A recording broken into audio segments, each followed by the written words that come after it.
Hi, and welcome to Tennis Volley Talk with Brian Danielson. I hope that you guys did like the two-part commemoration of my tennis friend Bruce the last 2 weeks. Something that I felt that I had to do and give him memory of good of a friend he was to all the tennis players out there. And then tomorrow going to be going to a service that they're going to be holding for him. So other than that, with today's episode, welcome to episode 65 of Tennis Volley Talk with me. Other than that, hey, this week what I'm going to be doing is talking a little bit about the clay court season that has started in preparation going into Roland Garros. And last week they had some red clay court tournaments in Europe area. And so what I ended up doing is actually who ended up winning those particular tournaments. That was actually this last week. It was actually Casper Ruud again. But he beat Stefano Tsitsipas. Tsitsipas beat him the week before. This week, he ended up beating Stefano Tsitsipas. He had a game plan, though, too. And boy, he pulled that off to perfection with his game plan on how to beat Stefano Tsitsipas. And with that, he won actually 7-5, 6-3 over Stefano Tsitsipas. Really played some very consistent tennis, along with Stefano having that beautiful one-handed backhand that he has. But Casper Ruud, he pulled it out. Very tough clay court, but I think that's going to be kind of another rivalry between all these top players right now, Djokovic and Alcaraz and Casper Ruud, Stefano Tsitsipas, and let's see, even Herbert Hurkacz. So, a lot of these players so close, and it could be any given tournament that they win at any particular time and everything. So, that is what they're doing now. But also with that, and that happened actually in Barcelona with Casper Ruud winning. Now, also with that in the Bavarian Open, it was actually Jan-Lennard Struff from Germany that actually took on American Taylor Fritz. They were both vying for their first clay court tournament. And so actually Struff took this one. Then actually the same score, 7-5, 6-3, same score. So kind of funny that way. And he was actually playing lights out tennis. Even though Taylor Fritz was actually bombing serves, and he was returning them from Taylor.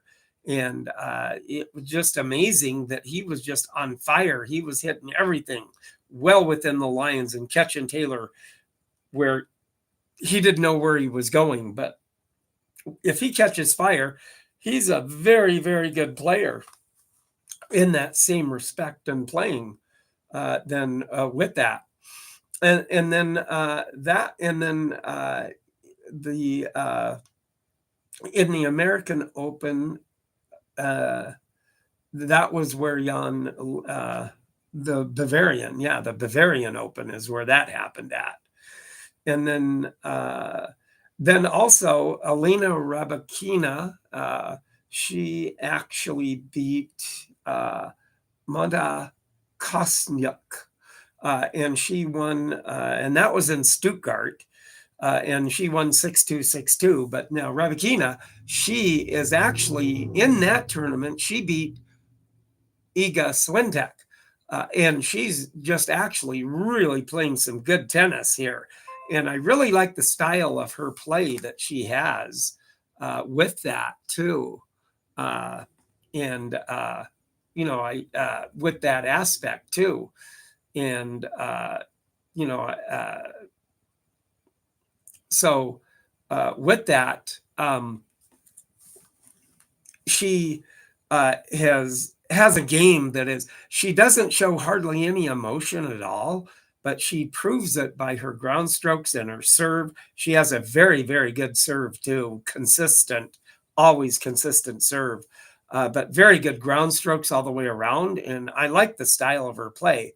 Not just very stoic looking out there, but which is good too within her own right. Still Danielle Collins, though, however, she has the fiery personality, kind of a little bit more fiery like Connors did and stuff like that. And, with that, that was in Stuttgart, like I said. And then Sloane Stevens, she hasn't won in a long time in a tournament, and that was on clay. And it was the Open de Reven. And she beat actually Magda Lynette, and she won 6-1, 2-6, 6-2. And she hadn't won in a tournament in a long time, and that was her first tournament that she had won. And so she was playing very well in that tournament. And Sloane Stevens, she just has such a natural look of power. And, with that, it comes so easy for her in the power that she has. And it is just really amazing in itself, and how well she does with that power. But all in all, with all of those being played all on red clay in all, very good matches all the way around, except maybe the 6-2, 6-2 the Rabakina did on her opponent. But anyway, she ended up winning that. But that's always good. That's always such a good thing to have a tournament on clay under your belt going into Roland Garros. And so, with that, just all around really good play. And myself, I've been getting out a little bit playing myself. For you YouTubers, if you do like this, and let me know, make a comment, like, subscribe. And you podcasters out there, if you do like Racket of the Day too, and me trying to describe it, it's a little harder to describe, but I try. But if you want to see it, take a look at my tennis YouTube podcast, Tennis Volley Talk, if you want to take a look at it. So please do that also. But with that, I've been getting out a little bit more too, and trying to work on the serve and backhand, forehand. So I'm getting there. Did a little bit of serving yesterday, and really actually helped. And watched a friend of mine that coaches, and he was showing some different serves, and kind of really helped a little bit too, and what I was doing and the approach that I had. And started getting in a little bit better for me. So with that too, also, with those, good play that those players had, that's always really good. Next week, I will be probably talking about, I'm going to be trying to get some more over the phone interviews too. And so hopefully those help. And I hope you guys do like those phone interviews, because I do want you to let me know. Comment, please comment. Let me know if you like those phone interviews, because I've had some pretty good ones, and I like doing them too, with the phone interviews of people that I've interviewed too. So with that, what we have actually here is today the Racket of the Day. So for you podcasters, if you want to take a look at it, be sure to go to my YouTube channel, Tennis Volley Talk, subscribe, like, comment. You YouTubers, please, if you do like what I talk about with the Racket of the Day, please comment, subscribe, like my YouTube channel here. However, this racket, it doesn't say, it could be made by Wilson possibility too. Maybe not, but I'm not. It doesn't say who the like the brand name like Wilson on the bottom of it or whatever. But anyway, it's called the Sterling. That's a line of racket that is. They may have had different naming of it. Like I say, I keep referring back to the Tad Davis rackets with that. So with this, it was actually done and made by or sold by old reliable sporting goods.